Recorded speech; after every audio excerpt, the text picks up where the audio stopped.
안녕하세요. 사연을 부탁해입니다. 오늘의 사연을 소개하겠습니다. 비탈길을 따라 한참을 올라가야 집이 나옵니다. 짐이 많아서 오늘따라 가는 길이 더 힘겹게만 느껴지네요.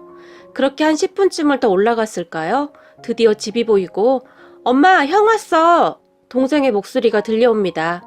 그리고 동생의 말에 숙모가 급하게 문 밖으로 나오더니 힘든데 뭐하러 왔어? 짐을 이렇게나 많이 들고.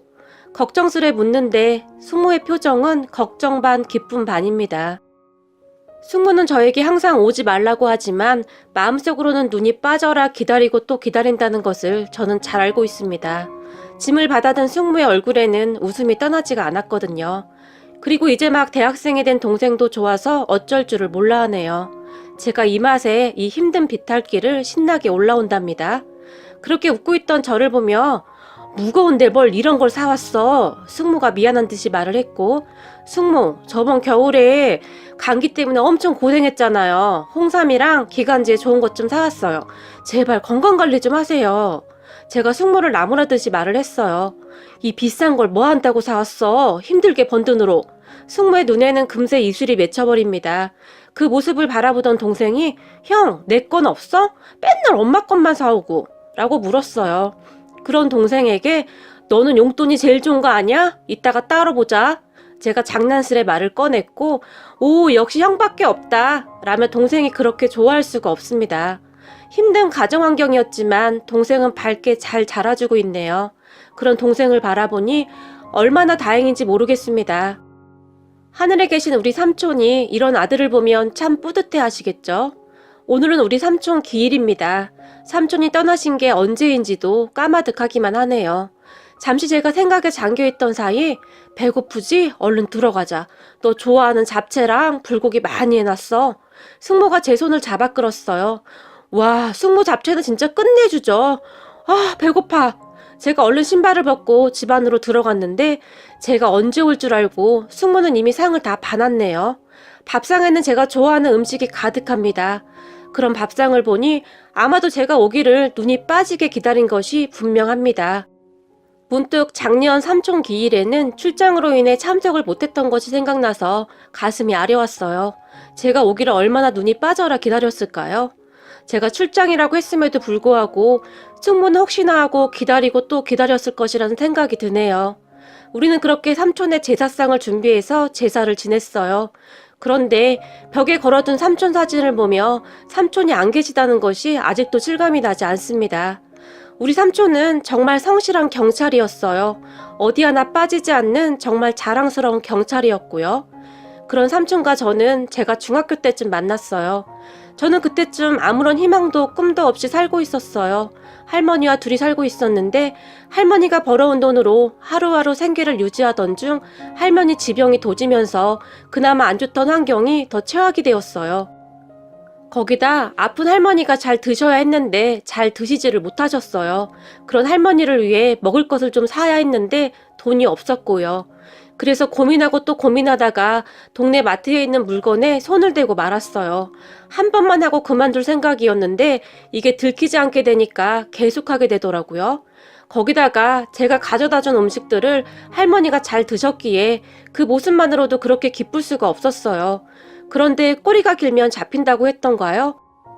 저를 이상하게 생각했던 마트 직원이 저를 유심히 보게 되었고 저의 그러한 짓이 들통나고 말았어요. 그렇게 저는 겁에 잔뜩 질린 채 마트의 조그마한 사무실로 끌려가게 되었어요. 그때 마트 직원들이 쑥덕거리는 소리가 지금도 잊혀지지가 않네요. 도대체 뭐가 되려고 이러는 건지. 싹수가 노란데 뭐가 되긴 뭐가 되겠어. 평생 이런 짓이나 하고 살겠지. 다들 한마디씩 하면서 한심해하는 표정이었어요. 그리고 잠시 후에 경찰관 2명이 마트에 도착을 했는데요. 제가 들고 온 물건들을 유심히 보던 경찰관 아저씨 한 명이 집에 누가 아픈 거니? 앉아있던 제 앞에 무릎까지 꿇고는 물었어요. 그 말에 제가 놀라서 그저 벌벌 떨고 있었는데요. 옆에 있던 다른 경찰관이 그걸 어떻게 하세요? 라며 물었고 여기 물건이 다 아픈 사람이 먹을 만한 음식이라 혹시나 해서 묻는 거야. 원래 이만한 나이 때는 이런 거 안 가져가거든. 이상하잖아. 경찰관이 대답을 했어요. 그런 경찰관의 말에 수근거리던 마트 직원들이 순간 조용해졌는데요. 자, 아저씨 보고 말해봐. 이거 왜 그런 거야? 괜찮아. 아저씨 무서운 사람 아니야. 그리고 네가 똑바로 말을 해야 아저씨가 너를 도와줄 수가 있지. 경찰관이 제 눈을 바라보며 말을 했는데 그때 당시 경찰관의 눈은 분명히 웃고 있었어요. 그런 경찰관을 보며 저기 사실은 우리 할머니가 아프세요.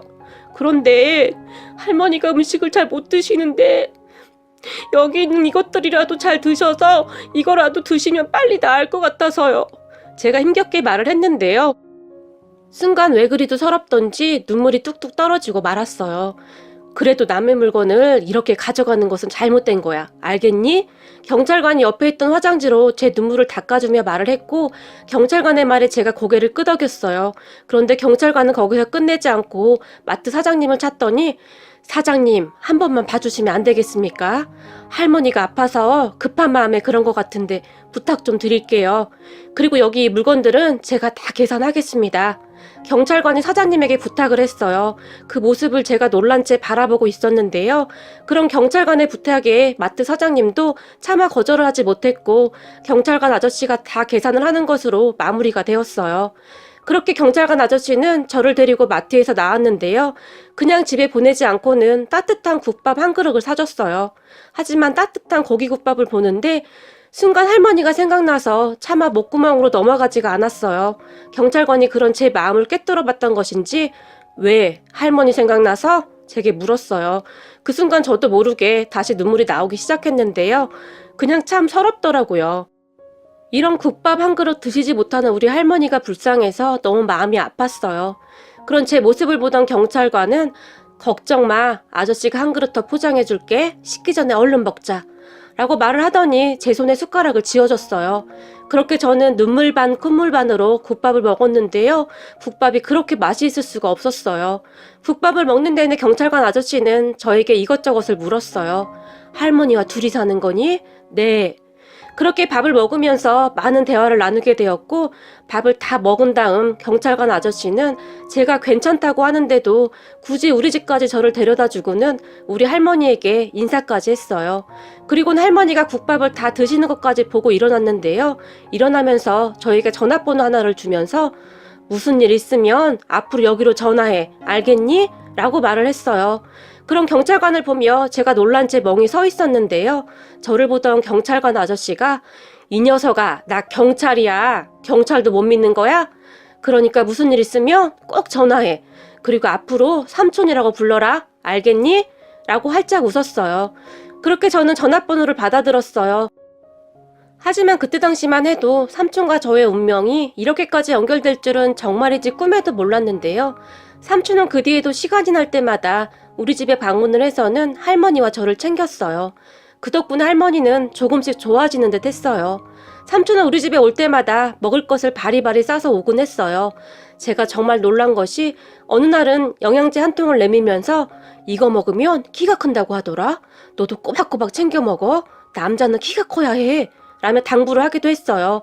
그런 삼촌을 보며 처음에는 한두 달 하고 말겠지? 라는 생각을 하고 있었어요.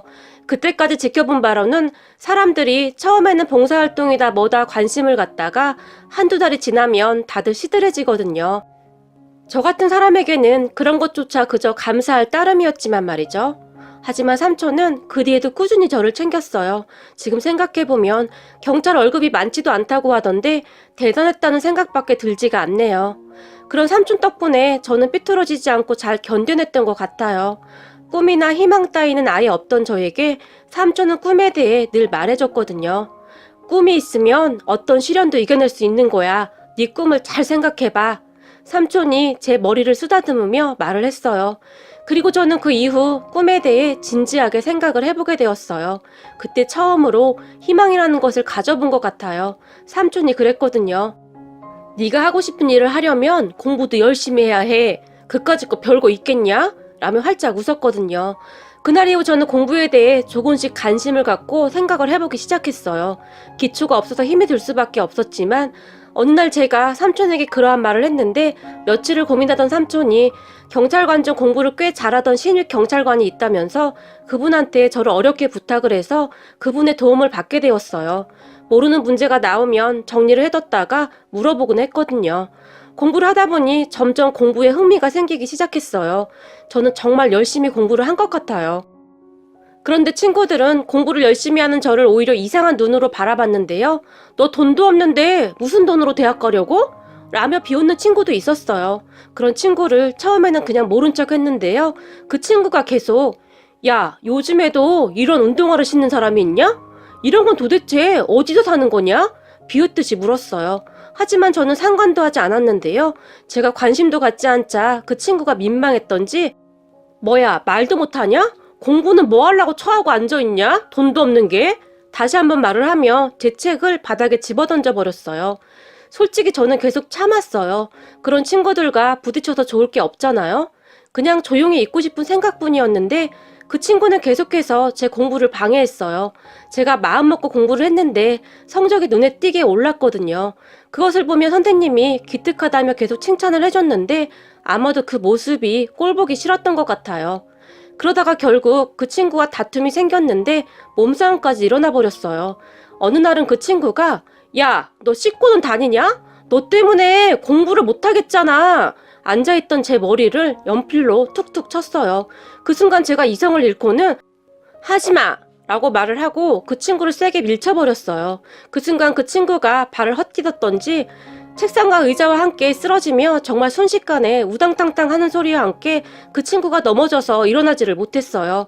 친구들은 웅성거렸고 누군가 선생님을 불렀던지 선생님이 놀라서 쫓아왔어요. 그 광경을 본 선생님은 저를 교무실로 데리고 갔는데 그렇게 친구 엄마가 학교로 쫓아와서 친구를 데리고 병원에 갔다는데 다리에 실감이 갔는지 다음날 기부스를 하고 등교를 했어요. 선생님이 저에게 할머님이 계시다고 했지? 내일 할머님이 학교에 오셔야겠다. 유민이 부모님이 내일 학교로 오신다고 하니까 그 말에 저는 그저 억울하기만 했어요. 내내 참다가 순간 밀친 것밖에 없었는데 정말 억울하더라고요. 계속해서 눈물이 쏟아져 나왔고 그런 저를 보며 혹시 할머님 말고 오실 분이 있니? 혹시 친척이라든지 말이야. 선생님이 물었어요. 그런 선생님의 말에 문득 삼촌이 생각이 났어요. 그래서 삼촌에게 전화를 해서는 삼촌, 내일 우리 학교에 와줄 수 있어? 제가 울먹이며 물었고 왜? 무슨 일 있는 거니? 삼촌이 놀라서 물었어요. 내가 친구를 밀쳤는데 라며 중간에 말을 끊었다가 다시 내일 그 친구 부모님이 학교로 오기로 했대 라며 말을 했는데 결국에는 제가 울음을 터뜨려 버렸는데요. 그냥 모든 것이 불공평하다는 그런 생각만 들었던 것 같아요. 그렇게 다음날 저는 교무실로 끌려갔고 친구 부모님이 와 계셨어요. 친구 부모님은 저를 보자마자 어디 할 짓이 없어서 그런 짓을 해! 소리를 지르기 시작했어요. 그런 친구 엄마를 선생님이 말렸지만 선생님 같으면 지금 참겠습니까? 이 지경이 됐는데? 친구 엄마의 목소리가 교무실을 가득 메웠어요. 저는 그저 고개만 푹 숙이고 있었고요.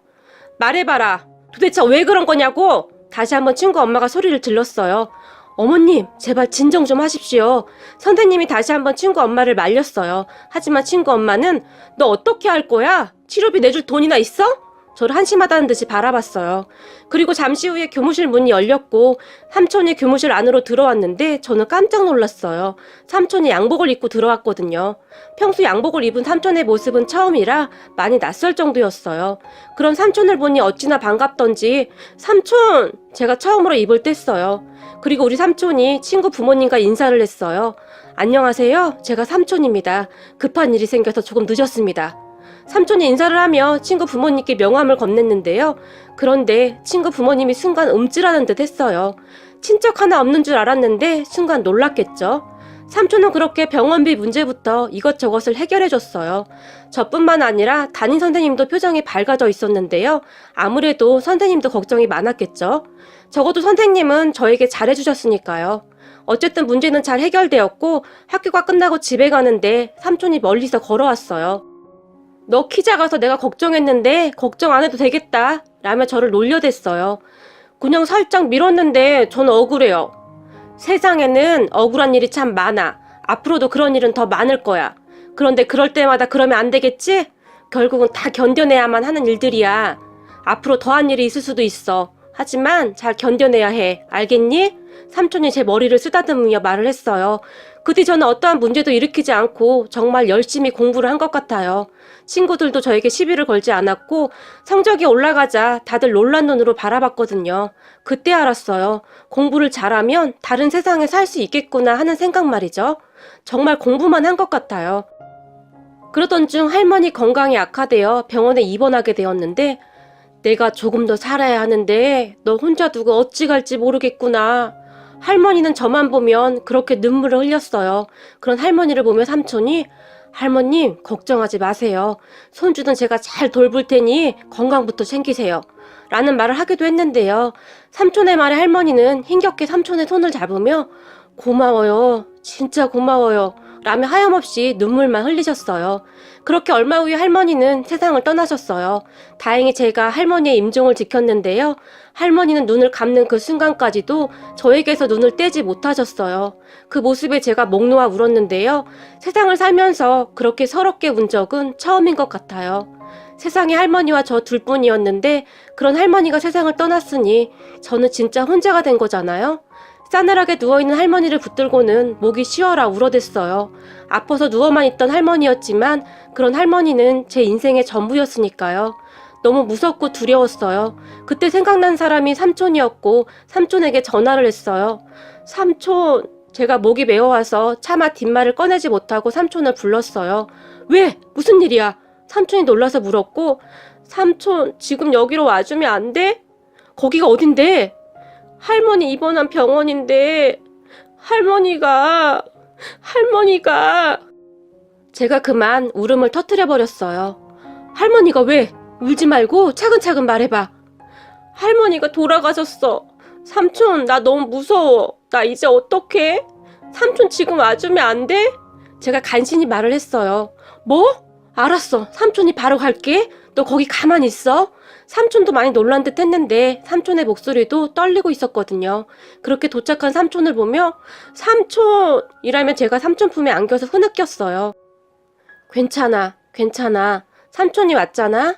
삼촌이 저를 조용히 안아주었어요. 그리고 장례식 내내 삼촌은 자리를 지키며 같이 상주 역할을 해주었어요. 올 사람도 많지 않았기에 참 쓸쓸한 장례식장이었네요. 그때 당시 삼촌의 아내, 그러니까 숙모도 장례식장을 지키면서 큰 힘이 되어주었어요. 그렇게 장례식이 끝난 후 할머니도 돌아가셔서 너 혼자인데 삼촌 집으로 들어와라. 너 혼자 두기도 그렇고 삼촌이 말을 했어요. 삼촌 집에요? 제가 놀라서 물었고 그래, 너 혼자 그 집에 두기가 영 마음에 안 좋구나. 삼촌이 다시 말을 했어요. 하지만 제가 선뜻 대답을 못하고 있었는데요. 옆에 있던 숙모도 그래, 우리 집에 오면 우리 성우도 좋아할 거고 우리 같이 살자꾸나 활짝 웃으며 말을 했어요. 그렇게 저는 고등학교 때 삼촌 집으로 들어갔어요. 삼촌과 숙모는 저에게 참 잘했어요. 부부는 닮는다고 하더니 숙모도 삼촌처럼 참 좋은 사람이었거든요. 알고 보니 숙모는 평소에도 독거노인 분들께 봉사활동도 많이 하고 있었어요. 그렇게 시간은 흘러 제가 대학 시험을 보러 가던 날 정성스레 도시락을 준비해주며 너는 뭐든지 다 할 수 있어. 알겠니? 숙모가 저를 꼭 안아주었어요. 가족 모두가 저를 배웅해주는데 왜 그리도 눈물이 나던지 말이죠. 그런 중에 시험 도중 점심시간에 도시락을 꺼냈는데 도시락에는 노란 메모지에 시험 보느라 힘들지? 아주 잘하고 있어. 꼭꼭 씹어 먹어야 해. 라는 메모가 적혀 있었어요. 그 메모지를 보는데 다시 목이 메이더라고요. 그렇게 가족들의 응원 속에 무사히 시험을 잘 치렀고 명문대까지는 아니지만 꽤 괜찮은 대학에 들어갔어요. 가족들이 얼마나 좋아하던지요. 하지만 그런 가족들을 뒤로하고 저는 등록금 걱정을 할 수밖에 없었는데요. 그런 제 마음을 읽었던 것인지 삼촌과 숙모가 통장 하나를 꺼내면서 너 등록금 하려고 조금씩 모아둔 거야.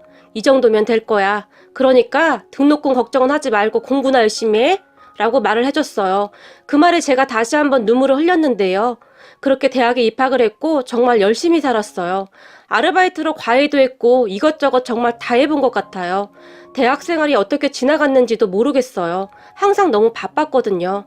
삼촌과 숙모에게 미안한 마음에 조금이라도 짐을 덜어주고 싶었어요. 바쁘게 하루하루 살다 보니 대학 4학년이 되었는데요. 아무 일도 없던 우리 가족에게 어마어마한 일이 닥쳤어요. 음주운전 차량을 뒤쫓던 우리 삼촌이 사고를 당해서 중환자실에 실려갔는데 얼마 후에 세상을 떠나버린 겁니다. 세상에 이런 일이 어디 있단 말입니까? 조금 있으면 제가 취업을 할 예정이었고 취업해서 삼촌에게 해드릴 것이 너무나 많았는데 마른 하늘의 날벼락도 아니고 어떻게 이런 일이 있을 수가 있단 말입니까? 하지만 저는 삼촌을 떠나보내면서 제대로 눈물조차 흘릴 수가 없었어요. 숙모와 동생을 챙겼어야 했으니까요. 우리 할머니가 돌아가셨을 때 우리 삼촌이 저를 챙겼듯이 이번에는 제가 가족들을 챙겨야 했어요. 그렇게 다시 상주자리에 선 저는 이를 악물고 눈물을 삼켜야 했어요. 옆에는 거의 실신 직전에 숙모가 있었고 이제 중학생이 된 동생이 있었거든요. 삼촌의 영정사진을 똑바로 바라보지도 못한 채 그렇게 장례를 치른 것 같아요. 그 뒤에도 넋을 잃고 있는 숙모를 챙겨야 했고 동생까지 챙겨야 했어요. 정말이지 삼촌이 떠났다는 것을 어떻게 실감할 틈도 없었던 것 같아요. 하지만 그 와중에도 저는 빨리 취업을 해야 한다는 생각밖에 없었어요. 그래야만 제가 가족들을 지킬 수가 있었거든요. 그 사이 숙모도 조금씩 기운을 차렸고 정말 열심히 취업 준비를 한 저는 다행히 꽤 괜찮은 회사에 취업을 하게 되었어요. 면접에서 몇 번이나 떨어졌지만 아쉬워할 틈도 없었고 반드시 취업을 해야 한다는 생각밖에 없었어요. 취업 후 숙모와 둘이 얼마나 기뻐했는지 모르겠네요. 네 삼촌이 있었다면 얼마나 좋아했겠니? 숙모가 눈물을 머금은 채 말을 했어요. 아무래도 삼촌이 하늘에서 돌봐주시고 있는 것 같아요. 제가 목이 맨 채 말을 했어요. 우리 셋은 그 뒤로도 쭉 같이 살았어요. 제가 회사가 끝나면 동생 공부도 봐주고 우리는 삼촌이 떠난 자리를 그렇게 채워나가고 있었어요. 그렇게 동생이 대학에 합격을 했고 지금은 제가 동생의 학비를 내주고 있어요. 숙모도 여기저기서 일을 하고 있긴 한데 몸이 약한 숙모가 항상 걱정이 되었어요. 그러다가 제가 지방으로 발령이 나서 지방에 내려와서 살고 있는데 숙모와 동생이 걱정이 되어 자주는 아니지만 틈나는 대로 찾아뵙고 있는 상황입니다. 이제나 올까 저제나 올까 눈이 빠져라 기다리고 있는 숙모와 동생의 마음을 너무나 잘 알고 있으니까요. 그렇게 벽에 걸려있는 삼촌의 사진을 보는데 가슴이 먹먹해지는 것을 억누를 수가 없습니다. 그러다가 문득 친구 부모님과 합의를 하던 그날 친구 부모님에게 병원비를 주며 죄송하다며 연신 고개를 조아리던 삼촌은 제 조카로 인해 아드님이 일이 된 것은 죄송한 일이지만 앞으로 아드님에게 세상을 바르게 사는 법을 좀 가르쳤으면 좋겠습니다. 인생을 살다 보면 돈은 있다가도 없는 것이고 없다가도 있는 거 아니겠습니까? 약자 편에 서는 사람이 더 큰 사람이 아닐까 싶은데 말이죠. 우리 아이들이 사는 세상은 좀 더 좋은 세상이었으면 해서 감히 한마디 해봅니다. 친구 부모님의 눈을 똑바로 보며 말을 했었어요. 그런 삼촌의 말에 친구 아버지가 그저 놀란 채 눈을 크게 뜨고 있었고 말이죠. 그런데 얼마 후 참으로 놀라운 일이 일어났는데요. 그 친구가 저에게 와서 그땐 내가 미안했다. 공부 때문에 스트레스 받고 있었는데 네가 나보다 잘하는 게 질투가 났었어. 내가 찌질했었어. 미안해. 그리고 니네 삼촌 진짜 멋있더라 라고 사과를 했거든요. 친구의 아버지는 친구의 어머니와는 생각이 달랐던지 친구의 말에 의하면 친구 아버지에게 많이 혼이 났다고 했어요. 친구 아버지는 다행히 나쁜 사람은 아니었던지 삼촌의 말을 깊이 이해하고 반성을 했던 것 같아요. 그리고 제가 그런 말을 삼촌에게 했던 그 순간 다행이구나. 봐라. 세상에는 나쁜 사람보다 좋은 사람이 훨씬 많은 거야. 네가 살면서 어떤 사람이 돼야 할지 알겠지? 라고 제 손을 꼭 잡아줬어요. 그러면서 삼촌은 나도 너만 할 때 힘든 삶을 살았다고 하시면서 더 이상 이런 아픔이 없었으면 좋겠다며 긴 한숨을 내쉬었어요. 어쩌면 삼촌의 삶과 제 삶이 많이 닮아 있었던 것은 아니었을까. 그래서 삼촌이 그날 그 마트에서 저를 한눈에 알아봐 준 것은 아닌지 그런 생각이 듭니다. 그리고 저는 그날 삼촌이 사준 운동화를 제 방에 제일 잘 보이는 곳에 올려두고는 늘 다짐을 합니다. 꼭 삼촌 같은 사람이 되겠다고 말이죠. 사람은 돈이 많아서 행복한 것이 아니라 마음이 따뜻해야 행복한 사람이야. 라며 웃던 삼촌의 말이 오늘도 제 귓가를 스쳐 지나갑니다. 삼촌, 저도 그런 사람이 될게요. 숙모와 동생 걱정은 하지 마시고 푹 쉬세요. 제가 삼촌 대신 끝까지 잘 돌볼게요. 그리고 늘 그렇게 살도록 노력할게요. 항상 감사했어요. 그런데 삼촌, 가끔 삼촌이 너무너무 보고 싶어요.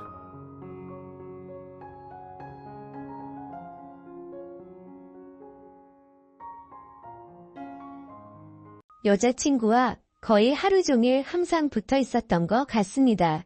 학교에서도 수업이 다른 시간만 제외하고는 항상 만났고 집도 근처라서 같이 몇 시간씩 수다를 떨면서 집에 데려다 주고는 했죠. 그리고 동네에서 산책을 하다가 우연히 여자친구의 어머님도 만나 뵙게 되어서 인사도 드렸고 점심으로 같이 식사도 몇 번 하게 되었습니다. 행복하고 좋은 시간은 왜 이리 순식간인지 3달이라는 짧은 시간은 순식간에 흘러가게 되었네요. 여자친구는 저를 위해 강원도 춘천까지 함께 가주었고 저희 부모님과도 처음으로 인사를 주고 받게 되었습니다. 그런데 생각보다 여자친구의 반응이 별로 아무렇지 않다는 듯해서 내심 서운할 뻔했습니다.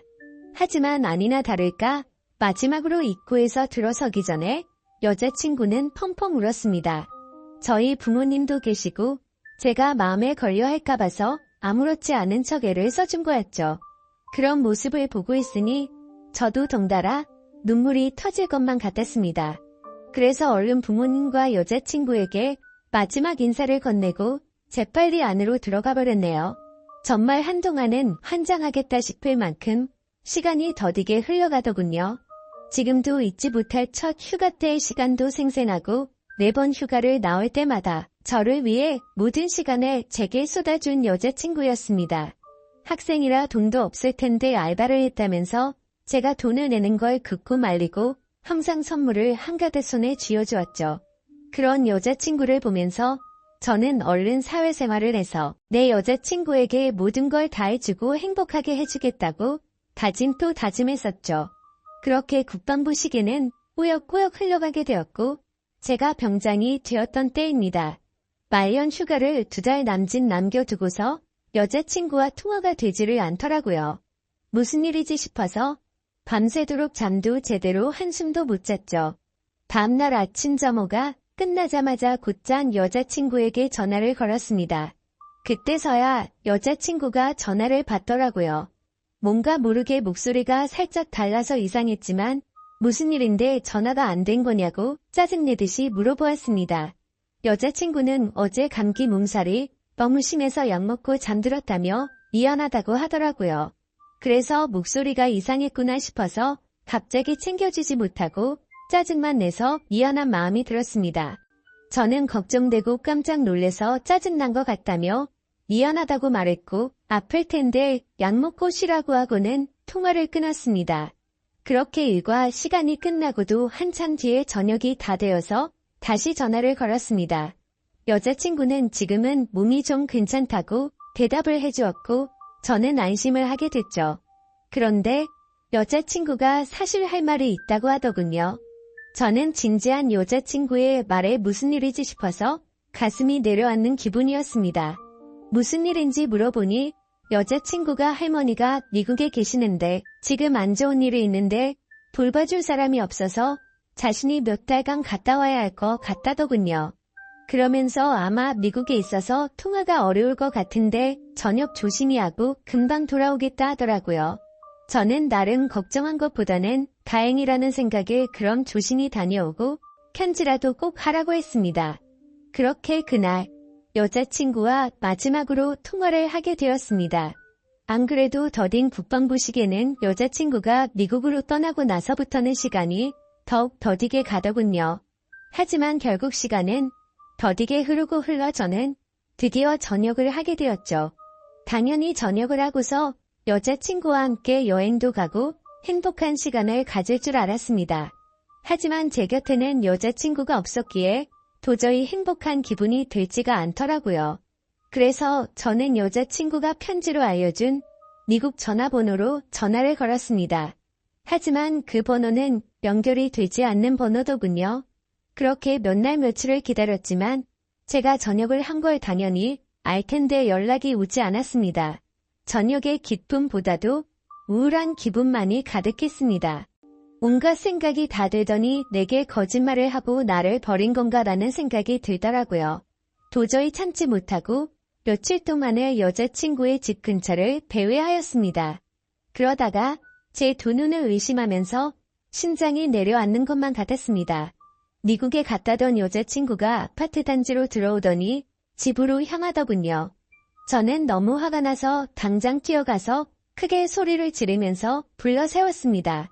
깜짝 놀란 여자친구는 엄청 당황해하는 표정을 짓더니 갑자기 울어버리더군요. 저도 너무 당황한 나머지 갑자기 왜 그러냐면서 어깨를 토닥여 주었습니다. 그러자 갑자기 제게 정말 죄송해요 라고 하더라고요. 갑자기 존댓말로 미안하다고 하는데 이게 무슨 일인지 도저히 이해가 되지 않았죠. 그렇게 아무 말 못하고 있으니 여자친구인 줄 알았던 그녀는 지혜 언니의 쌍둥이 동생이랍니다. 여자친구에게 쌍둥이 동생이 있다고 얼핏 들은 것 같은데 이렇게 똑같이 생겼을 줄은 몰랐죠. 저는 울고 있는 여자친구의 동생에게 제가 소리 질러서 많이 놀랬죠. 제가 죄송해요 하고 말했습니다. 그런데 아무 말 없이 펑펑 울기만 하더라고요. 이걸 어떻게 해야 하는 건가 당황해하는데 뒤에서 제 이름을 부르는 익숙한 목소리가 들렸습니다. 뒤를 돌아보니 여자친구의 어머니셨고 어머님은 보자마자 저를 안아주면서 그동안 고생 많았겠다고 말씀해 주시더군요. 그렇게 혼란스러운 상황은 진정이 되었고 셋이서 함께 여자친구네 집으로 올라가게 되었습니다. 난감한 그 상황에 여자친구를 찾는 게 예의가 아닌 듯해서 가만히 있었습니다. 그러다가 어머님은 어렵게 첫 마디를 꺼냈습니다. 사실 진작에 이 얘기를 해줬어야 했는데 너무 늦게 알려줘서 미안하다고 말씀하시더군요. 사실은 그랬습니다. 경장이 되고 연락이 안 되던 그날 밤 여자친구는 집으로 돌아오던 길에 음주 뺑소니 사고가 일어났고 그 자리에서 구급차로 응급실로 갔지만 결국에는 세상을 떠나고 말았다고 했습니다. 저는 그 충격적인 말을 듣는 순간 눈물이 터져버렸습니다. 어릴 때를 제외하고 울어본 적이 없었던 그런 제가 저도 모르게 눈물이 났죠. 제가 우는 모습을 보고는 어머님과 여자친구의 동생도 같이 눈물을 흘렸습니다. 어머님은 제가 이런 소식을 들으면 얼마 남지 않은 군대 생활이 너무 걱정이 됐고 혹시라도 나쁜 마음 가져서 타령을 하거나 사고를 칠까 봐서 이 사실을 숨기셨답니다. 그래서 다음날 여자친구의 동생을 시켜서 전화를 받게 했던 거였죠. 여자친구처럼 배려심이 깊은 어머님은 나름대로 저를 생각해서 거짓말을 하셨던 겁니다. 하지만 저는 도저히 그 상황에서는 화가 나서 참지를 못하겠더라고요. 아무리 그래도 그렇지 어머님도 힘드신 건 아는데 이건 아닌 것 같다면서 말을 했습니다. 정말 죄송하지만 지금 당장은 나가볼 테니 다음에 다시 뵙자고 말씀을 드렸습니다. 그러자 제가 너무 걱정이 되었는지 어머님과 여자친구 동생의 번호를 제게 적어주시면서 마음 좀 추스르고 궁금한 거나 힘든 거 있으면 언제든지 연락하라고 하시더군요. 그런 착한 어머님의 마음씨를 보고 있으니 눈물이 더 쉴 새 없이 나더라고요. 소중한 딸을 잃어서 마음이 아프신데 불구하고 저를 배려해 주시는 모습에 죄송했습니다. 어머님과 동생에게 제가 너무 당황스러워서 그렇다며 정말 죄송하다고 하고는 나갔습니다. 저는 도저히 제 마음이 추스러지지가 않았습니다. 며칠 동안 방 안에 틀어박혀서 술만 마셔댔지만 울고 또 울었습니다. 부모님도 제 이야기를 얼핏 알게 되셨기에 저를 걱정은 하셨지만 따로 건들지는 않으셨죠. 그때는 정말 너무 많이 힘이 들었습니다. 술을 마셔도 눈물이 나고 가만히 있어도 눈물이 나고 또 화장실에서 용변을 보다가도 눈물이 나더군요. 순간순간 울컥해버려서 너무 마음이 아팠습니다. 그렇게 착한 여자친구를 이렇게 데려간 하늘이 원망스러웠고 음주운전으로 뺑소니를 쳤다는 그 인간 같지 않은 인간도 원망스러웠습니다. 그 사람을 찾아갔다가는 돌이킬 수 없는 사고를 칠 것만 같아서 겨우 참아냈었죠. 지금 와서 어떻게 한다고 하더라도 돌이킬 수가 없는 일이었습니다. 짧지만 20살에 3개월을 내내 붙어 다녔고 항상 함께하지 못했지만 2년 가까이 매일 같이 통화를 하고 휴가 때 함께 행복한 시간을 보냈던 해맑고 예쁜 여자친구가 너무 보고 싶었습니다.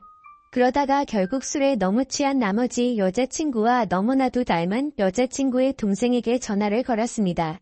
궁금한 게 있어서 그런데 잠시 시간을 내줄 수 있냐고 물었고 그녀는 알겠다고 대답을 하더라고요. 그렇게 무작정 찾아갔더니 여자친구와 똑같이 생긴 그녀는 미리 나와 있었습니다. 마땅히 갈 곳이 없었고 그녀와 함께 술집으로 향했죠. 술을 얼마나 마셔댔던 건지 여자친구가 앞에 있는 것만 같았습니다. 너무나도 여자친구와 닮은 동생을 보고 착각을 해버린 거였죠. 그래서 손을 잡으면서 지혜야 진짜 무서운 꿈 꿨다며 펑펑 울다가 잠이 들었습니다. 잠깐 졸다가 깨어보니 그녀는 가만히 제 손을 잡아주고 있었고 이게 꿈이었다면 하는 마음과 달리 현실을 깨닫고는 허망함에 또다시 울었습니다. 그날 이후로도 여자친구의 동생과는 가끔씩 연락을 했고 한 번씩 만나게 되었었죠. 처음에는 여자친구를 너무 그리워해서 여자친구와 닮은 그녀라도 보고 싶다는 생각에 만났습니다. 하지만 시간이 지나면 지날수록 그녀에게서 또 다른 마음이 생기기 시작했습니다. 그 힘든 와중에도 아무 말 없이 제 푸념을 받아주고 손을 잡아주던 모습 때문인가 싶었죠. 하지만 그것 때문만은 아니었습니다. 외모적으로는 여자친구와 너무 닮았지만 조금씩은 다른 부분도 많다는 걸 알게 됐고 행동들 하나하나가 여자친구와는 많이 다르다는 걸 느꼈었습니다. 정말 제 자신이 너무나도 미웠습니다. 그런 제 마음을 스스로 인정하기가 버거웠고 여자친구가 떠난 지도 2년이 다 되어가던 때였습니다. 그날도 오랜만에 그녀를 만나게 되었고 한결같이 제 이야기를 들어주더군요. 그래서 저는 단도직입적으로 물었습니다. 괜히 나를 만나서 언니에 대한 마음 정리가 안 되고 더 힘들어지지 않냐고 물어봤죠. 그러자 오히려 그 반대라고 말하더군요. 자신도 쌍둥이여서 더욱 애정이 갔던 친언니가 세상을 떠나고 너무 힘들었답니다. 그날을 잊고부터 몇 달이 지나도 저와 똑같이 매일같이 울면서 지냈었던 거죠. 하지만 오히려 저를 처음 본 그날은 평소보다는 마음이 한결 가벼워졌다네요. 그리고 나서도 저와 보면 볼수록 마음이 조금씩은 나아졌던 것 같답니다. 제 생각과는 달리 의외의 대답에 그나마 다행이구나 싶더라고요. 그렇게 해가 거듭될수록 제 아픔도 조금씩은 치유가 되어갔던 것 같습니다. 하지만 제 마음속에는 그녀가 조금씩 더 자리를 잡아갔었죠. 그래서 일부러 그 마음을 억제하려고 연락도 더 뜸하게 하려고 노력했었습니다. 그렇게 그날 이후로는 그녀의 연락도 일부러라도 더 피하게 되었고 세 번째 기일을 함께 보내려고 어쩔 수 없이 다 같이 만난 날이었습니다. 저녁 이후로 연애를 전혀 하지 않는 걸 아셨는지 여자친구 어머님이 말씀하셨습니다. 너처럼 착한 남자애가 또 있겠냐고 하시면서 더 이상은 기일에 그만 와도 된다고 말씀하시더군요. 제가 이 정도까지 했으면 지혜도 충분히 하늘에서 고마웠을 거랍니다. 하늘이 정해준 운명이 이렇게까지밖에 안 됐던 건 아시지만 산 사람은 살아야 하지 않겠냐고 말씀하셨죠. 그리고 아직 젊은 청춘인데 도대체 왜 연애를 하지 않냐며 저를 꼬지지시더군요. 그때 괜찮다고 몇 번을 거듭 말씀드렸지만 어머님은 완고하셨습니다. 다음부터는 지혜 기일에는 참석하지 말라고 못 박으셨죠. 아무튼 그렇게 다 같이 시간을 보내고 있는데 어머님께서는 다 큰 남녀들이 집에서만 궁상 떨고 있지 말라면서 둘이 오랜만에 봤을 텐데 나가서 술이나 한잔하라면서 내보내시더군요. 그렇게 그녀와 저는 둘이서 술집에서 술을 한 잔씩 기울였습니다. 마지막으로 본 지도 거의 1년 만에 함께하는 자리라서 서로가 어색했었죠. 서로의 안부를 물어보면서 이야기를 이어가다가 점점 술에 취하더니 서로의 속내를 내비치게 되었던 것 같습니다. 그녀는 제게 왜 그동안 연락도 피하는 것 같이 그러냐며 이제는 자신을 보지 않아도 힘든 게 줄어들어서 필요 없어졌냐고 묻더군요. 솔직히 그렇게 생각할 줄은 상상도 못했었기에 저는 깜짝 놀라서 대답했습니다. 사람을 어떻게 보고 그러냐면서 절대 그런 거 아니라고 대답했죠. 그러자 그러면 왜 연락을 그렇게 피한 거냐며 따지듯이 묻더라고요. 술도 취했었고 갑작스러운 질문에 당황한 나머지 저도 모르게 말했습니다. 우리가 계속 만날수록 여자친구한테 미안한 것 같아서 라고 대답이 나와버렸고 그 말을 내뱉는 순간 아차 싶었습니다. 그녀는 왜 언니한테 미안한 건데요? 라고 묻더군요. 그때부터는 그냥 궁상맞게 핑계를 대느니 사실대로 말하기로 마음을 먹었습니다. 작년에 나를 만났을 때 내가 힘들지 않냐고 물었을 때 기억나냐고 했습니다. 그녀는 당연히 마지막으로 만났을 때 일이라서 기억난다더군요. 저는 솔직하게 말했습니다. 나도 모르게 점점 여자친구의 모습보다도 당신이라는 사람이 내 마음에 자리 잡아갔다고 했죠. 하지만 감히 어떻게 세상을 떠난 여자친구의 동생과 만날 수가 있겠냐며 내 마음이 자꾸만 흔들려서 일부러라도 계속해서 연락을 피한 거라고 했습니다. 그 말을 들은 그녀는 한참 동안 아무런 대답도 없었습니다. 그렇게 둘 다 어색하게 술만 한 잔씩 마시고 있다가 10분 정도를 가만히 있더니 고심 끝에 대답하듯 그녀가 말했죠. 저도 마찬가지예요 라고 대답하더군요. 순간적으로 제 귀를 의심하고 곧바로 되물었습니다. 마찬가지라고요? 저도 사실 계속해서 생각이 나서 한동안 너무 고민이 많았어요. 그래서 어떻게 지내는지 너무 궁금해서 연락하고 싶은 걸 참고 또 참았다네요. 그런데 어제 꿈에서 언니가 나왔는데 너무 생생한 꿈을 꿨답니다. 무슨 꿈이냐고 물어봤더니 언니가 너무 밝은 미소로 웃으면서 저를 잘 보살펴달라고 했다고 하네요. 사실 그녀도 자신의 속마음을 말할 생각 같은 건 절대 하지 않았는데 어제 그 꿈 때문에 언니도 우리가 만나길 바라는 게 아닐까 싶어서 고심 끝에 솔직한 마음을 말했답니다. 다른 사람들을 그렇게 배려하고 착한 여자친구가 생각나서 또 울컥하더군요. 그날 밤 저희는 그렇게 오랜 대화를 통해서 서로의 진심을 확인하게 되었고 결국에는 정말 조심스럽게 연애를 시작하게 되었습니다. 제게도 지혜의 마음에 절대 상처를 주지 않도록 그녀에게 평생을 바치겠다 마음을 먹었죠. 아마 그녀도 저와 같은 마음이었을 것 같습니다. 그렇게 연애를 시작하게 되면서 가족과 친구 그 누구도 저희가 사귄다는 건 몰랐습니다. 아무리 예쁜 사랑이라 할지라도 남들의 눈에는 어떻게 비춰질지 잘 알고 있었죠. 연애를 시작하면서 저희는 약속을 한 게 있었습니다. 같이 일해서 버는 돈 10분의 1을 저금하기로 하였고 평생 동안 봉사활동에 그 비용을 보태 쓰기로 했던 거였습니다. 하늘이 원망스러워서 봉사활동도 다 그만뒀었지만 왠지 하늘에서 편히 쉬고 있을 지혜를 위해서라도 그러고 싶었습니다. 그렇게 저와 그녀가 연애를 시작한 지도 5년이라는 시간이 금방 지나가더군요. 그날 이후로는 지혜의 기일에도 더 이상은 참석하지를 않았었죠. 하지만 내년 어머님의 생신에는 선물을 드리고 주기적으로 연락도 드려왔지만 동생과 연애를 한다는 사실은 차마 말씀을 드리지 못했었습니다. 모든 사람이 다 충격이 크겠지만 그 중에서도 어머님의 충격이 가장 크실 걸 잘 알았고 반대를 하시면 어떡하나 너무 걱정이 컸었죠. 5년이란 시간 동안 남들처럼 사소한 다툼이 있었지만 평생을 함께하기에는 제게 너무 완벽한 여자였습니다.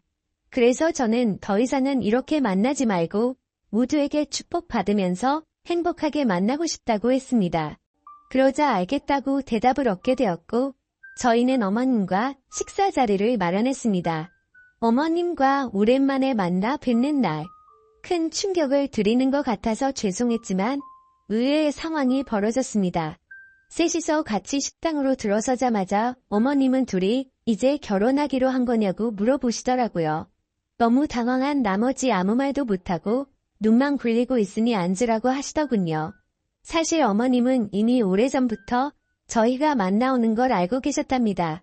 아무리 그래도 엄마가 되어서 딸 행동도 다른 걸 보면 뭔가 있다라는 걸 모르겠냐고요. 그러다가 몇 년 전에 우연히 저와 딸이 손을 잡고 있는 걸 봤는데 아무 말씀도 안 하셨답니다. 그때는 당연히 너무 충격적이어서 어머님도 당황했지만 만나다가 헤어질 수도 있는 거고 운명이 이런 거라면 받아들여야겠다 생각하셨다네요. 그리고 소름 끼치게 신기한 건 어머님의 꿈에서도 지혜가 나왔답니다. 그러더니 저와 그녀의 손을 마주 잡게 해주고는 웃으면서 떠났다고 하시더라고요. 소설이나 드라마에서나 나오는 이야기인 줄 알았는데 너무 신기해서 닭살이 다 돋았죠. 아무튼 너무 걱정을 많이 했었던 어머님의 반대는 없었고 저와 그녀는 결국 결혼을 하게 되었고 지금 제 아내가 되었습니다. 솔직히 지금도 지혜를 생각하면 너무 가슴이 저려오고 눈물도 날 때가 많습니다. 아내와 함께 술을 마시거나 여행을 가서도 함께 많이 울었고 제 인생에서 가장 소중한 딸아이가 태어날 때도 너무 많이 울었습니다. 그만큼 오랜 시간 동안 마음고생도 많았었고 혹시라도 지혜가 우리의 딸로 돌아와 준 게 아닐까란 생각도 하면서 아내와 저는 같은 생각과 마음으로 딸아이에게 더 많은 사랑과 애정이 가더라고요. 앞으로도 제가 이 세상을 떠날 때까지 저에게는 영원히 평생 가슴속에 남을 사람은 단 2명일 겁니다. 너무 밝고 착한 마음으로 아름답게 세상을 바라보게 해줬던 지혜와 하루하루가 지옥 같고 절망적이었던 저를 숨을 쉴 수 있게 해주고 그 어느 누구보다도 가장 큰 행복을 주고 있는 지금의 제 아내 말이죠. 앞으로도 평생을 주변 사람들에게 봉사하면서 살아갈 테니 행복할 수 있도록 좋은 마음으로 응원해주세요. 감사합니다.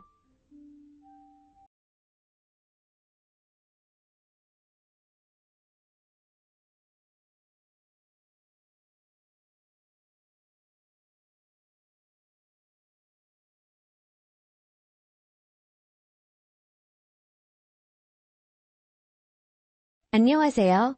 이런 곳에 사연을 보내게 될 줄은 정말 생각도 못했습니다. 말 주변이 없어서 어떤 것부터 적어야 할지 고민이네요. 우선 저는 올해 막 34살이 된 남자입니다. 제가 아내를 만난 것은 5년 전 친구의 소개를 통해서 만나게 되었습니다. 아내는 유치원 교사를 하고 있었고 저는 지방의 조그만 회사를 다니고 있었죠. 아내와 저의 나이 차이는 2살입니다. 아내가 27살 때 저를 만나 1년 연애를 하고 결혼을 했습니다. 아내의 집에서 제 아내는 장녀이고 밑으로 처제 한 명이 있고요. 아버님께서는 교사직을 하고 계셨습니다. 어릴 때부터 엄한 아버지 밑에서 교육을 받았지만 공부를 썩 잘하지 못했다는 아내는 특히 처제에게 열등감이 많았습니다. 처제는 공부를 잘해서 명문대를 갔거든요. 지방 전문대를 나와 유치원 교사를 하는 아내는 그런 것이 한이 맺힌 건지 항상 동생을 싫어했었죠. 그에 비해 사실 저희 집안은 아내 집에 비해서 더 평범합니다. 부모님은 평범하게 소기업 회사원 생활을 하시다가 은퇴하시고 귀농을 하셨습니다. 그런 저희 집이 못마땅한 건 장모님도 장인어른도 처제도 아니라 저희 아내였습니다.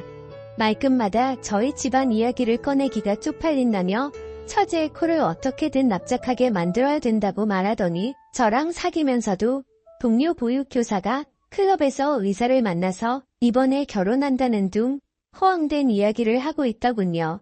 그런 문제로 교제 당시에는 몇 번은 헤어지기도 했습니다. 돈 많은 남자 찾아가라고. 나는 내 생활에도 만족 중이고 네가 원하는 만큼 우리 집이 갑자기 부자가 되거나 할 수가 없다고요. 그때마다 일주일도 안 돼서 저를 찾아와 무릎을 꿇고 대면서 다시 사귀자던 그녀였죠. 저도 그땐 그런 게 사랑인 줄 알았습니다. 헤어지고 나면 허무한 감정을 이기지 못해 이젠 싸우고 헤어지면 다시 일주일 만에 만나는 게 정상인 것처럼 헤어진 것을 헤어진 거라 받아들이지 않게 되었던 거죠. 아내의 그런 성향을 이해했던지라 저는 더욱 열심히 일을 하였고 그렇게 모은 돈을 기반으로 아내와 결혼을 하게 되었습니다. 장인어른, 장모님 2분 다 성격도 좋으신 분들이셨고 저희 부모님은 저만 좋으면 다 된 거다라고 말씀을 해주셨죠. 처제는 아내의 말만 들으면 지독한 여자 이미지였지만 결혼할 때가 되어서 만나게 된 처제는 생각과 다르게 천사표 여자였습니다. 어디서든 당당한 여자였기에 아내가 스스로 자격지심이 많구나 싶었습니다. 그렇게 결혼을 하고 얼마 지나지 않아 처제도 결혼을 했습니다. 저희 아내 결혼할 때 처가 댁에서 7천만 원을 주셨습니다. 혼수는 따로 안 하고요. 그 돈이란 제가 모은 돈 그리고 저희 집에서 준 돈 이렇게 모아서 3억짜리 아파트 전세 구했었고요. 그리고 처제가 결혼할 때는 3천만 원 줬다고 하더군요. 근데 처제 남편 직업은 행정고시 출신의 고위공무원이었습니다. 아내는 그게 연신 마음에 걸리고 신경 쓰였는지 갑자기 또 저를 원망하는 투로 말을 하며 칭얼거리더군요. 그 때문에 또 많이 싸웠습니다. 이처럼 장인어른과 장모님도 더 잘난 처제보다 모자란 아내에게 더 많은 관심을 가지고 차별 대우도 하시고 했는데 아내는 항상 처제에 대한 미움과 부모님이 조금이라도 자기에게 소홀하다 싶으면 그걸로 아주 난리를 치더군요. 그러다 어느 날 아내가 임신을 했습니다. 임신하면 민감해지긴 하지만 아내는 임신하고 나서 초조함과 짜증이 날을 갈수록 점점 늘더군요. 나중에서야 왜 그랬는지 알게 되었지만 그때는 그저 내 아이를 임신한 아내를 보며 책임감을 느끼면서 어떻게든 아내의 기분을 맞춰주려고 했고 아내가 원하는 음식이나 모든 걸 다 해주기 위해서 최선을 다했습니다. 저희 집에서도 아내의 임신 소식에 기뻐하시며 반찬들이나 며느리가 좋아하는 음식 해먹으라고 용돈도 많이 주시고 했어요. 그렇게 저는 노예같이 아내를 모시면서 아내의 임신 기간을 함께 했고 기다린 끝에 저희는 소중한 아들을 얻게 되었습니다. 그렇게 출산하고 4달이 지나고 나서 아내는 심심하면 친정집에 내려가더군요. 갓난 아이를 보기가 힘이 든다면서요. 이제는 돈벌이도 제가 외벌이로 바뀌었던지라 경제적 부담도 많이 느꼈지만 저도 최대한 일을 마치면 일찍 집에 들어가 아내를 위해서 아기도 돌봐주고 했거든요. 그래도 아내는 몸이 힘들다며 한 번씩 내려가던 게 이젠 거의 매 주말마다 내려갔습니다. 한 번, 2번이야 저도 따라가고 했지만 어느새부터인가 아내가 내려가서 자신은 고향 친구들도 보고 싶고 해서 제가 따라오면 부담이 된다고 말하면서 혼자서 다녀온다고 말을 하더라고요. 그때부터 전 아내의 태도에서 뭔가 이상함을 느꼈습니다. 그러던 중 주말이 되자 한사코 저보고 따라오지 말라며 혼자서 처가를 내려가더군요. 그래서 집에 잘 도착한 건지 걱정이 되어서 아내에게 전화를 걸었더니 받지 않았고 장모님께 전화를 하니까 아이만 맡겨두고 친구랑 놀러 간다며 말하고 바로 나갔다고 하더군요. 그래서 장모님께 솔직히 말씀 좀 부탁드린다고 요즘 아내 이상한 점이 없냐고 하니 장모님이 머뭇거리시더니 사실 아내가 육아로 스트레스를 너무 많이 받았는지 내려올 때마다 이렇게 친구들이랑 놀고 온다고 하더군요. 저는 컴퓨터로 아내가 깔아둔 핸드폰 분실 추적 기록을 따라서 아내가 어디에 있는지를 찾아봤더니 위치가 그 동네 번화가로 나오더군요. 그래서 짜증이 확 나서 아내에게 계속해서 전화를 하였고 받을 때까지 연속적으로 전화를 했습니다. 근데 전화를 받자마자 아내는 짜증을 내더라고요. 친정집에 와서 좀 쉬지도 못하냐고 버럭 소리를 지르면서 화를 내더니 전화를 끊더군요. 그때 당시에도 아내의 핸드폰은 여전히 번화가였고 클럽의 위치를 가리키고 있었습니다. 그날 몇 시간 동안 계속 아내의 휴대폰을 확인했지만 새벽이 다 되어서도 그곳에서 나오질 않더군요. 결국 그 시간에 택시를 타고 아내가 있는 곳까지 갔더니 역시나 클럽이었습니다. 클럽에 들어갔더니 아내가 남자들 여자들 무리와 한 곳에 섞여서 놀고 있더군요. 얼마나 술을 마셨는지 저도 알아보지 못하고 옆 남자에게 기대어서 자고 있는 모습에 순간 화가 치밀어 오르더군요. 제가 성질을 내자 남자들이 누구냐며 저에게 시비를 걸길래 이 여자 남편이라니까 이 여자 유부녀였냐고 하면서 화를 내고는 가버리고 아내 친구들도 짜증난다며 그 남자들이랑 같이 나가버리더군요. 시간이 조금 지나자 아내는 술이 좀 깼는지 그때서야 저를 알아보며 여긴 왜 왔냐며 오히려 화를 내더군요. 여기가 너가 말하는 집이냐고 장난치냐고 하니까 친구들끼리 놀다 보면 올 수도 있지 이걸 뭐 스토커처럼 이렇게 찾아와서 분위기만 다 조진다는 말에 화가 나서 어깨를 끌어당겨서 일으켜 세웠습니다. 그랬더니 경찰을 불러서 제가 폭행했다고 하더군요. 결국 장모님이랑 장인어른 다 오시고 아내 타일나서 그건 별일 없이 넘어갔는데 아내는 끝까지 지가 잘했다는 듯이 집에 와서도 잔인장모 앞에서 고개를 빳빳하게 들고 한 번 논 거 가지고 이렇게 폭력적인 인간이랑 못 지낸다고 이혼할 거라고 큰 소리 치더군요. 그래서 저도 그 자리에서 화가 나서 넌 나랑 신뢰라는 걸 깨버린 거라고 나한테 거짓말하고 클럽이나 다니는 년을 내가 뭘 믿고 아내로 믿냐고 했습니다. 술은 떡이 되어서 다른 남자랑 모텔 갔을지 내가 어떻게 아냐니까. 네가 봤니? 네가 봤어? 하면서 손가락으로 삿대질을 하더군요. 장인은 저한테 너무 흥분한 것 같고 미안하다고. 일단 집에 가 있으면 딸을 잘 타일러 보겠다고 하더군요. 저는 너무 화가 났지만 밤이 늦어서 꾹 참고 집에 돌아왔습니다. 그 후 이 상황이 너무 답답해서 동창들에게 이야기를 했더니 제일 친한 친구가 저한테 정말 생각하기 싫은 일이지만 친자가 맞는지 확인을 해보라고 하더군요. 저는 그 말에 며칠을 고민했습니다. 근데 그 제안에 심어진 의심이 떨쳐지지 않고 혹시 설마라는 생각들이 계속해서 커져가서 저도 미쳐버릴 것 같더군요. 결국 아들의 친자 확인을 의뢰했고 저는 검사 결과를 받자마자 처가 댁으로 달려갔습니다. 그리고 도저히 참지 못하고 장모님 앞에서 아내에게 욕을 갈겨버렸습니다. 아내가 경찰 부르라며 난리치길래 바로 얼굴에다가 검사 결과가 담긴 종이 봉투를 던지며 말했습니다. 이 더러운 인간아. 지금 우는 아들이 내 아들도 아니고 넌 바람 펴서 남의 아들 임신하고 나한테 그 유세를 그렇게 했던 거였냐고 했더니 안색이 갑자기 확 변하더군요. 그러더니 이내 네 아들 맞다고 계속 우기더군요. 검사 결과는 보고 말하라고 했더니 그때서야 아무 말도 못하더군요. 임신 초기에 임신 소식 듣고도 기뻐하기보다 우울해하고 초조해했던 게 바로 이것 때문이었던 겁니다. 차후에 들어보니 친구들이랑 클럽 가서 처음 만난 남자랑 실수로 했는데 그 뒤에 임신이 되었고 제 아이인지 그놈 아이인지 헷갈렸다고 하더군요. 근데 한번 바람 폈던 인간이 어디 가겠습니까? 몸 좀 추스러지니 다시 주말마다 내려가서 애 맡기고 클럽 가서 남자들이랑 놀아제낀 거죠. 혼인 취소 소송도 알아봤지만 이 더러운 인간이 결혼하고 나서 있었던 일이라 그런 사이도 안 된다고 하더군요.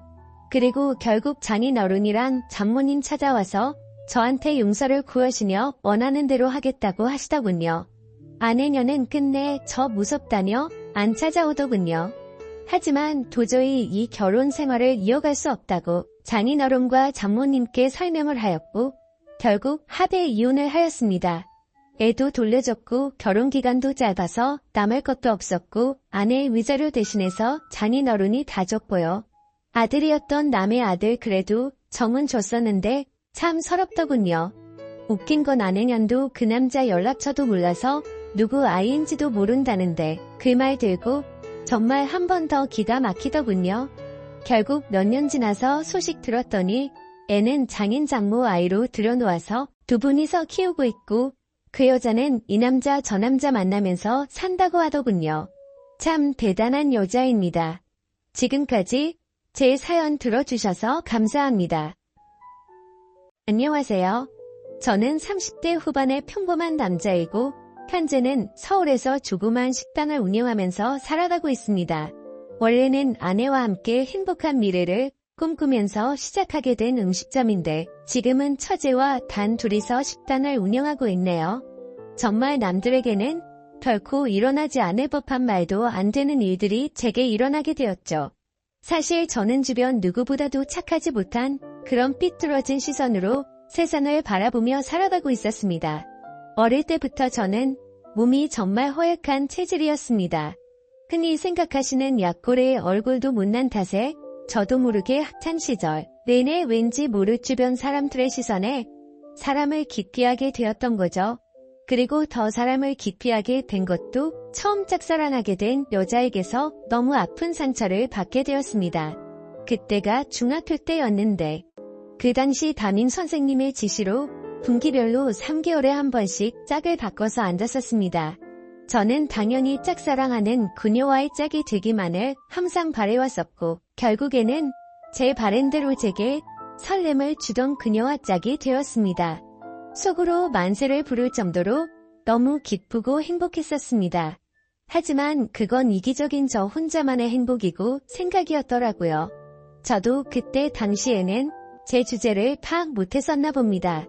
대놓고 노골적으로 저를 비난하고 무시하지는 않았지만 학교가 마칠 시간에 견출지를 건네어 주다가 실수로 손이 닿고 말았습니다. 근데 얼른 피하듯이 하더니 더럽고 짜증 난다는 듯이 행동을 하더라고요. 정말 그 사건으로 인해서 저는 너무 큰 상처를 받게 되었습니다. 그날 이후로 성인이 되어서까지 트라우마로 인해서 30 초반이 될 때까지 여자에 대한 거부감으로 단 한 번의 연애도 하지를 않고 살았죠. 물론 여자를 만날 수 있는 기회가 없지는 않았습니다. 다행히도 나이가 들면서 점점 외모적으로도 자신감이 생겨갔고 나름대로 저와 사귀고 싶다는 표현을 했던 여자들도 있었으니까요. 하지만 기억 속에 그 이후로부터 제 마음은 너무 굳게 닫혀서 열릴 생각을 하지 못했던 거죠. 아무튼 저는 몇 년 전까지만 해도 그냥 이렇게 편하게 혼자 살아가려고 했었습니다. 직업에 대한 자부심도 있었고 굳이 결혼에 대한 필요성도 느끼지를 못했었거든요. 남들처럼 집안이 화목하거나 그렇지도 못해서 가족에 대한 중요성도 와닿지 못했었고 요즘에는 일부러 결혼을 하지 않고 살아가려는 사람들도 많은 시대라고 생각했습니다. 아무튼 미래에 대한 생각도 별로 없었고 그냥 그저 그런 하루하루를 지내고 있던 어느 날이었습니다. 월요일 무거운 몸을 이끌고 회사로 출근을 했습니다. 그런데 사무실에 집기 하나도 빠짐없이 텅텅 비어 있더라고요. 5년 동안 다니던 회사였기에 이게 무슨 일인가 싶어서 진심으로 꿈을 꾸는 건가라는 생각으로 머리가 멍했고 망치로 얻어맞은 기분이었습니다. 황당해서 뭐지 싶은 마음에 전화기를 꺼내는데 뒤이어 직원들이 하나 둘씩 출근을 하더라고요. 사태 파악을 하고 봤더니 사장이 기어코 직원들의 임금도 다 떼먹고는 야반 도주를 했던 거였습니다. 그 당시에 저희 회사는 인테리어를 하는 회사였는데 솔직히 이 업계가 많이 불안한 건 맞았죠. 하지만 5년이란 시간 동안 동고동락했던 제게 말 한마디 없이 이렇게 도망가 버리다니 너무 충격적이었고 세상이 무너지는 기분이었습니다. 왜냐하면 월급이 조금 떼인 거라면 크게 상관없었겠죠. 하지만 사장과는 형 동생 하면서 제가 부사장 직함을 달고 있었고 공사했던 곳에서 퇴근 지급이 갑자기 미뤄졌다면서 급하게 융통한다며 제게 3천만 원을 꺼갔던 상황이었습니다. 남들에겐 적다면 적은 돈이겠지만 저에겐 정말 큰 돈이어서 충격이 어마어마했죠. 게다가 돈도 돈이지만 제 성격에 모든 사람들을 기피하면서도 외동인 제게 거의 유일하게 친형같이 생각했던 사람이 또 저를 배신하게 된 거였습니다. 저도 환장할 노릇인데 직원들은 제게 이게 어떻게 된 거냐고 물어보더니 시간이 갈수록 저를 다그치면서 몰아붙이기 시작하더라고요. 이러다가는 저도 공범으로 큰일 나겠다 싶었습니다. 저는 직원들에게 빚쟁이들이 올지도 모르니까 얼른 경찰에 신고부터 하자고 설득하고 신고를 하게 되었죠. 그리고서 몇 주가 지나도록 사건은 진척이 없었습니다. 이미 사장놈은 오랜 기간 동안 도주를 계획했던 건지 해외로 출국했는데 잡기가 쉽지 않을 거라고 하더군요. 너무나도 절망적이어서 하늘이 무너지는 기분이 들었습니다. 그래서 이렇게 있다가는 큰 사고라도 치겠다 싶어서 저는 무작정 지갑만 챙겨서 제주도로 향했습니다.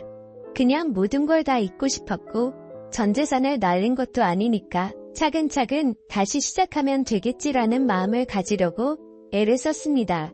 아무튼 그렇게 저는 제주도에서 가장 외진 곳에 위치한 펜션에서 숙박을 하게 되었죠.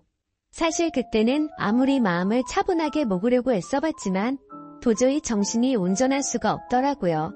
결국 기분이 너무 신난해서 생애 처음으로 펜션에서 숯불 바비큐를 준비하고는 소주만 연신 들이부으면서 청승 맞게 혼자서 술을 마시고 있었습니다. 그런데 갑자기 옆에서 조용히 저기요라며 저를 부르더군요. 저는 갑자기 들린 여자 목소리에 어버버대면서 깜짝 놀라고 말았죠. 그 모습을 보더니 여자 2명이 저를 쳐다보면서 제가 놀라는 모습이 웃겼던 건지 웃음을 겨우겨우 참아가면서 저를 보고 있더라고요. 너무 민망해서 얼버무리면서 대답을 했더니 자기네들이 해녀 체험을 하고 왔는데 둘이 먹기에는 너무 많고 버리기엔 아깝다면서 혹시 해산물 좋아하면 좀 나눠줄까요? 라고 물어보더라고요. 저는 여자랑 대화를 하는 것조차 너무 소심했던 성격인지라 그녀의 눈도 마주치지 못하고 생각이란 필터를 거치지도 못하고 감사합니다 하고 대답을 해버렸습니다. 아무튼 그렇게 나눠준 해산물도 같이 구우면서 주위를 둘러봤더니 펜션에 묵는 사람들이 저와 그 두 여자밖에 없는지 엄청나게 조용하더라고요. 뭔가 뻘쭘하게 혼자서 소주를 마시면서 먹고 있는데 제가 해산물을 줬던 여자가 말을 걸더라고요. 제주도에 혼자 여행 오신 거냐며 너무 낭만적인 것 같다고 하면서 혼자 심심하시지 않냐고 괜찮으면 자기네들이랑 같이 마시는 거 어떻겠냐고 묻더라고요. 평소에 저였다면 절대로 합석은 꿈도 꾸지 못했을 겁니다. 그런데 솔직히 말해서 어릴 적 짝사랑했던 여자 이후로 처음으로 제 눈에 너무 쏙 들어오는 여자였습니다. 그리고 술도 많이 마셔서 조금 취한 상태였기에 어디서 나온 용기였는지 그러자고 대답을 하게 되었죠. 그렇게 그녀들과 저는 합석을 해서 함께 술을 마시게 되었고 이야기를 들어보니 그 둘은 친자매였고 어제 숙소에 도착을 했고 일주일간 머물다가 간다고 하더라고요. 저도 열흘 정도를 예약한 상태라고 했더니 잘 됐다면서 그러면 지내는 동안 잘 지내보자고 먼저 손을 건네더군요. 저는 너무 순맥처럼 쭈뼛거리며 손을 마주 잡고 인사를 했고 술이 취하면 취할수록 두 자매와 저는 재미난 이야기들을 하게 되었습니다. 그때 드는 생각이 저도 모르게 말로 나와버렸습니다. 사실 혼자서 괴로움을 삭히려고 왔는데 혼자 있을 때는 더 괴롭더니 지금은 괴로운 게 다 잊혀지고 너무 즐거운 것 같다고 말했습니다. 그러자 언니였던 제 이상형의 그녀는 무슨 일이냐고 제게 물어봤고 저도 모르게 그동안의 고충을 푸념하듯이 얘기를 하고 말았죠. 그런데 그런 지루하고 재미없는 얘기인데도 불구하고 그녀는 너무 진지하게 저를 똑바로 쳐다보면서 이야기를 들어주고 진심 어린 조언을 해주더라고요. 생전 처음으로 느껴보는 친절함에 저는 너무 행복했고 설레었습니다. 그렇게 꿈처럼 행복했던 시간을 보내다가 자리를 끝 마치게 되었죠. 다음날 저는 전날 있었던 일에 민망해져서는 만나면 인사를 먼저 건네야 하나? 아니면 아는 척을 하지 말아야 하는 건가? 온갖 생각과 고민을 했었습니다. 그러나 그런 고민들이 무심하게도 밖에 담배를 피러 나갔더니 그녀는 반갑게 저를 보고 웃으며 인사를 하는데 심장이 쿵 하고 내려앉는 것 같았죠. 여행하러 와서는 하루 종일 주무시냐며 인사를 건네는데 저도 어색한 인사로 답을 했습니다. 그러더니 오늘 우리 같이 밥 먹으러 가기로 한 거 잊었냐면서 묻더라고요. 저는 취한 나머지 해선 안 될 짓을 했구나 싶었고 괜히 여행 방해되고 싶지 않다며 어제 했던 말은 잊으라고 말하며 재밌게 여행을 즐기라고 했죠. 하지만 그녀는 끝내 고집을 키우더니 결국 그날 하루 종일 두 자매와 저는 여행을 함께 보내게 되었습니다. 그러다 보니 자연스럽게 그녀들과 저는 같이 붙어 다니며 매일같이 여행을 함께 즐기게 되었고 정말 꿈만 같던 시간은 너무 순식간에 지나가 버리더군요. 그렇게 두 자매의 마지막 날이 되었습니다. 솔직히 좀 많이 서운하더라고요. 고작 며칠밖에 안 되는 시간 동안 저는 그녀에게 더욱 빠져들었고 마지막 인사를 건네는데 저는 도저히 용기가 나지 않았습니다. 그때 그녀는 갑자기 제게 포옹을 하면서 덕분에 즐거운 여행이었다고 말을 건네주더군요. 너무 외롭게 살아오던 저는 순간적으로 마음이 울컥해서 눈물이 날 뻔했습니다. 그렇게 그녀들을 떠나보내고 혼자서 남은 여행을 보내는데 이건 도저히 여행이 아니다 싶더라고요. 행복한 시간들이 끝나고 나서 또다시 괴로움이 시작된 건 아니었습니다. 오히려 그녀와 지낸 시간들 덕분에 괴로움은 이미 잊은 지 오래였고 그녀를 또다시 보고 싶다는 생각이 너무 간절해지더라고요. 그래서 저는 인생을 살면서 가장 큰 용기를 내게 되었죠. 평생 혼자서 살다가 연애는 꿈에서조차 생각 못하던 제가 그녀와 함께 행복한 시간을 갖고 싶었습니다. 집으로 돌아온 저는 진짜 하루 종일 고민을 하다가 용기를 내서 그녀에게 전화를 걸었습니다. 어두침침한 제 성격과는 다르게 그녀는 반갑다는 듯이 밝게 전화를 받아주었습니다. 저는 조신이 잘 가셨는지 해서 연락드렸다고 하니까 그녀는 그렇지 않아도 조신이 여행 잘 마쳤는지 궁금했다고 되물어 봐주더군요. 그렇게 몇 마디를 주고받게 되었고 어차피 제가 말을 잘하는 편도 아니었기에 단도직입적으로 말했습니다. 제가 주말에 서울에 일이 있어서 가게 되는데 시간 괜찮으면 밥이나 먹을까요? 라고 물어봤습니다. 그러자 잠깐의 고민도 없이 그녀는 그러자고 대답을 했고 약속을 잡은 뒤에 통화를 끊게 되었죠. 얼마나 긴장을 했던 건지 손이 떨리고 등에 땀이 흘러내릴 정도였습니다. 며칠 뒤에 약속 시간에 그녀와 다시금 만나게 되었고 행복한 시간은 또다시 순식간에 흘러가더라고요. 그날은 그냥 정말 보고 싶다는 생각에 갔던 거지 고백을 하려거나 그런 마음은 전혀 없었습니다. 하지만 마지막으로 들어간 와인바에서 와인을 마시다 보니 또 헤어지는 게 너무나 슬프더군요. 저는 그녀에게 앞으로도 계속해서 보고 싶다고 말했습니다.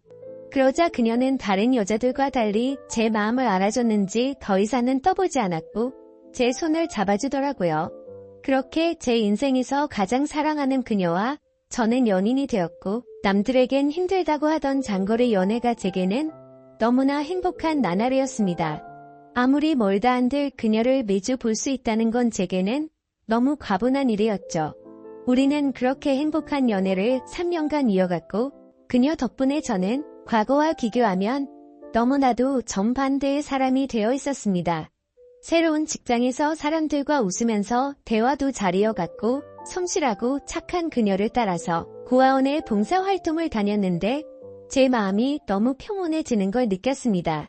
하루하루가 너무 행복해졌고 이렇게 살아갈 수만 있다면 가정이라는 걸 꾸려서 평생을 행복하게 지내고 싶다라는 생각이 들더라고요.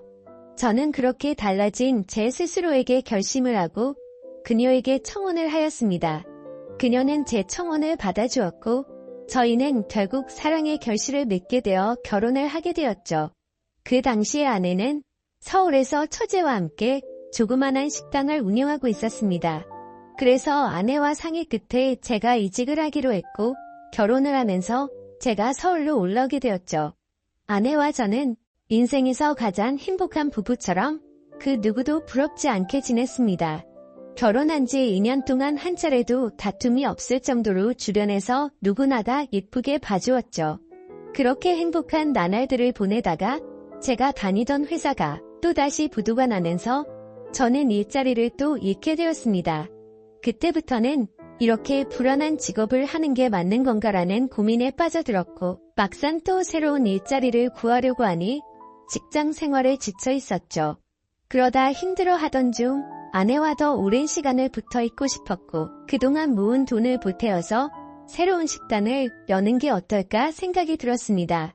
저는 인테리어 회사를 다니던 경험을 살려서 아내가 모르게 직접 발품 팔아서 새로운 식당 자리도 알아보고 양식에 어울리는 인테리어 포트폴리오를 만들어서 아내에게 말했습니다. 더 이상 내 일에 흥미를 잃어서 직장에 다니는 건 그만하고 당신과 처제를 도와서 가게를 더 크게 해보고 싶다고 하면서 설명을 해줬죠. 한참 아무 말 없이 지켜보던 아내는 제 선택을 존중해주면서 그러자고 했고 그날부터 저와 아내 그리고 처제는 새로운 식당을 열기 위해서 분주하게 준비를 했습니다. 결국 저희는 날은 작지만 예쁜 식당을 열게 되었고 기대 이상으로 식당은 장사가 잘 되었습니다. 제 선택에 있어서 정말 많이 불안했고 걱정도 많았는데 이렇게 행복해도 되나 싶었죠. 아내도 솔직히 오랫동안 해오던 가게를 옮기는 게 불안했고 무서웠는데 저 하나만을 믿고서 그 큰 결정을 바로 내려줬던 걸 알게 되었습니다. 저는 착한 아내에게 너무 고마웠고 평생을 행복하게 해줄 거란 마음을 제 가슴에 되새겼죠. 하지만 하늘이 너무 원망스럽게도 제 바람과 그 행복은 산산조각이 나게 되었습니다.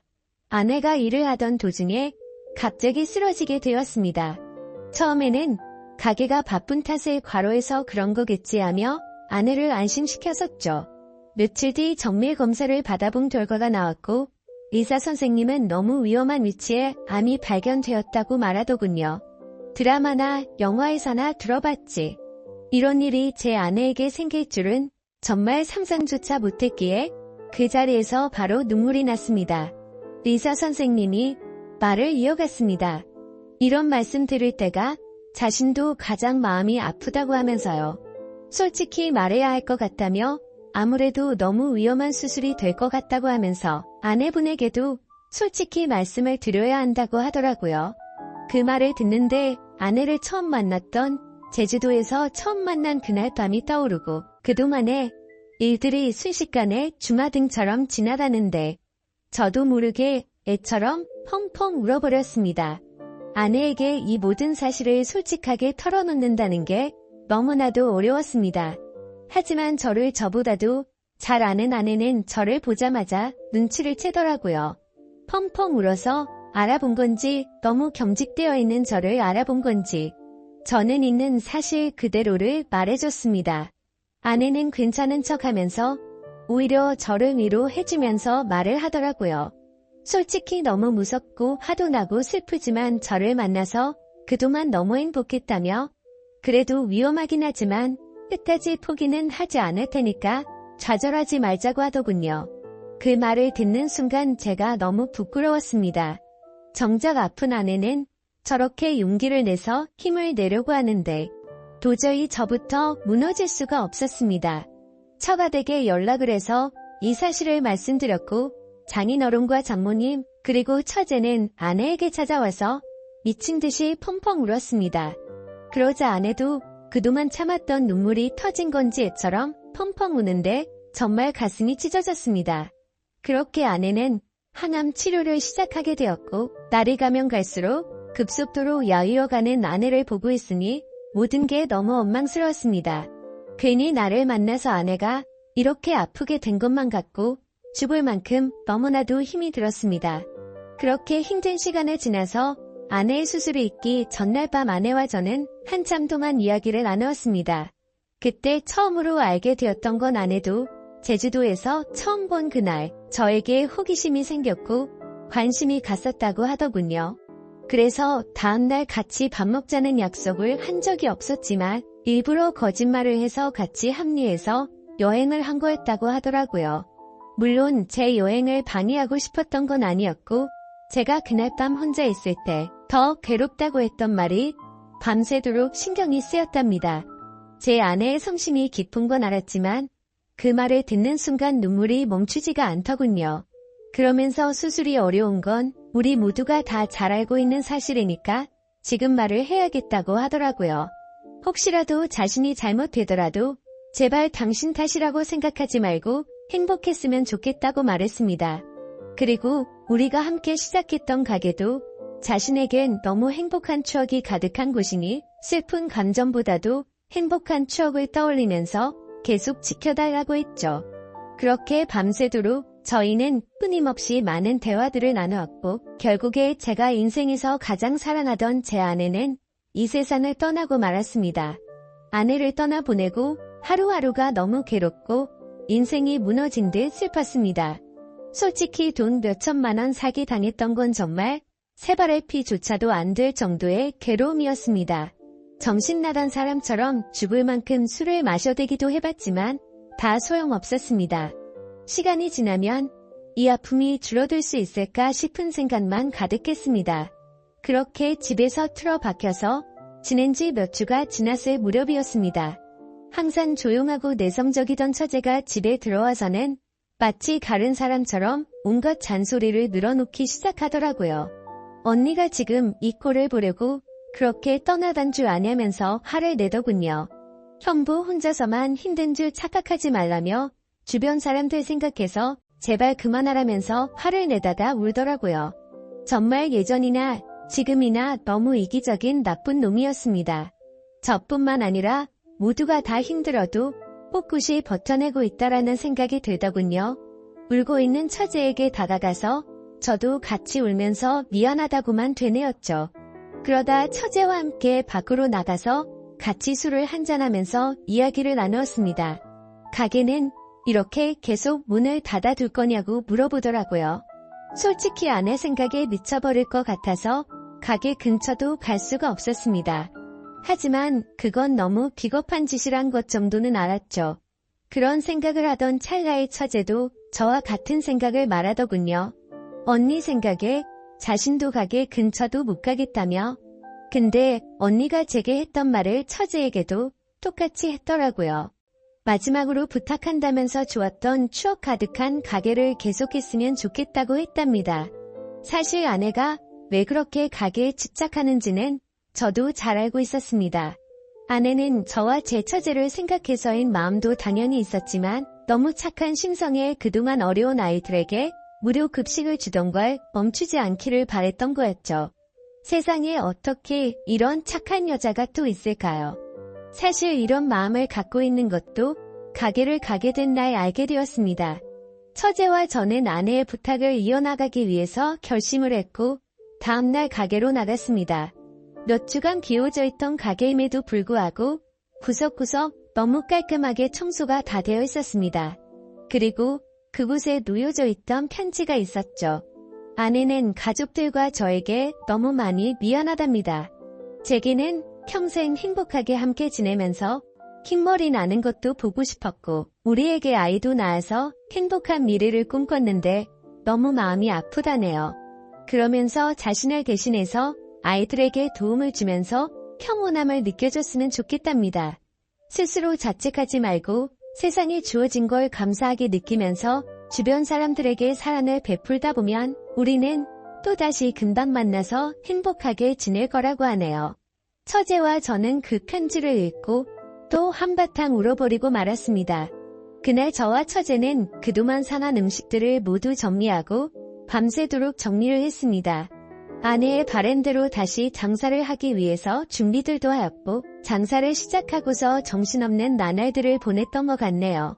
처제는 언니 대신해서 잔소리할 거라며 전처럼 느긋하게 할 생각 말고 제대로 도와달라며 선전포고까지 하더군요.